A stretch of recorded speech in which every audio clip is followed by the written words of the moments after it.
ஜெய் ஜெகநாத். இன்று ஆடி மாதம் 2ஆம் நாள்.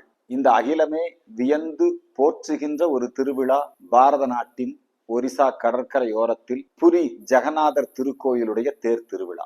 பகவான் கிருஷ்ணர், அதே போல அவருடைய சகோதரர் பலபத்திரர், அவருடைய சகோதரி சுபத்திரை, இந்த 3 சுவாமிகளும் 3 பெரிய தேர்களிலே, மரத்தேர்களிலே அந்த புரி நகரை வலம் வருவார்கள். ஒவ்வொரு முறையும் இந்த தேர் திருவிழாவிற்காக புதிதாக தேர்கள் செய்யப்படும். அந்த தேர் திருவிழா நடைபெறுவதற்கு முன்பாக அவர் ஜெகநாதர், உலகத்திற்கே தலைவர். அந்த ஜெகநாதர், அவருடைய அந்த புரி ஜெகநாதர் திருக்கோயில் உலக புகழ் பெற்ற திருக்கோயில். அங்க நீங்க பல அதிசயங்களும் ஆன்மீக ரகசியங்களும் அடங்கி இருக்கிறது. நமக்கு புரி ஜெகநாதர் தேரோட்டம் என்று சொன்னாலே புரி மணல் சிற்ப கலைஞர் நமக்கு நினைவுக்கு வருவார். புரி ஜெகநாதர் என்று சொன்னாலே ஒரிசா மாநிலம். அந்த புரி ஜெகநாதர் ஏழைகளுக்கு அருள்பவர். அங்க சாப்பாடு எப்பவுமே குறையாது. அங்க மிகப்பெரிய அதிசயம் என்ன தெரியுங்களா?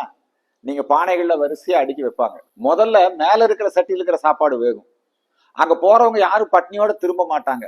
கடைசி பக்தர் வரும் வரை அங்கே அன்னப்பிரசாதம் கிடைக்கும். அதே போல அந்த புரி ஜெகநாதர் திருக்கோவிலின் மேலே இருக்கக்கூடிய அந்த சக்கரம், அதன் மேலே இருக்கக்கூடிய புரி ஜெகநாதர் திருக்கோயிலுடைய கொடி, இந்த கொடியெல்லாம் பாத்தீங்கன்னா காற்றுக்கு எதிர் திசையில இந்த கொடி பறக்கும். இப்படி பல்வேறு விதமான ஆன்மீக அதிசயங்களும் ரகசியங்களும் அமையப்பெற்ற அந்த புரி ஜெகநாதர் திருக்கோயில் இந்தியாவினுடைய மிக தொன்மையான ஒரு திருக்கோயில். ஆதிசங்கரர் ஸ்தாபித்த 4 மடங்களில் ஒன்று கோவர்தன பீடம் அங்கே அமைந்திருக்கிறது. அப்படிப்பட்ட அந்த புரி ஜெகநாதர் திருக்கோவில்ல இன்றைக்கு தேரோட்டம் துவங்கி இருக்கிறது. 9 நாட்கள் இந்த தேரோட்டம் நடக்கும். அந்த புரி ஜெகநாதரை, அந்த புரி ஜெகநாதர், ஜெய் ஜெகநாத் என்று சொல்கிறோமே ஜெகநாதர், அவருடைய சகோதரர் பலபத்திரர், சுபத்திரை, இந்த 3 பேருக்கும் தனித்தனியாக தேர்கள். அது அங்கே இருந்து குண்டிச்சி கோயிலை நோக்கி செல்லும். 9 நாட்கள் நடைபெறக்கூடிய இந்த திருவிழா இந்தியாவினுடைய கலாச்சாரம் மற்றும் பாரம்பரியத்தினுடைய சின்னம். இந்து சமயம் சனாதன ஹிந்து தர்மத்திலே நடைபெறக்கூடிய ஒரு மிகப்பெரிய அற்புதமான விழா அந்த புரி ஜெகநாதருடைய திருவிழா.